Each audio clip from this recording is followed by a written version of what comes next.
เคนนี่ BKK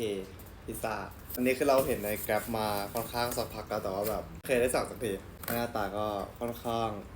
ผ่านชิ้นไม่ใหญ่มากแล้วก็เป็นแบบไม่ได้หนาๆนะ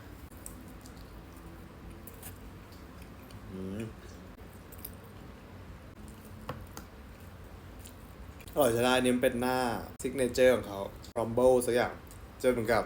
มีพวกเปปเปอโรนี่แล้วก็พวกเนื้อบดต่างๆชีสรวมๆกันนะชอบที่มันเหมือนกับไม่ได้มีความมันเยิ้มขนาดนั้นนะเหมือนแบบขนมปังที่เอาไปอบที่มีแบบหน้าเนื้อสัตว์ต่างๆกินได้ไม่รู้สึกผิดมาก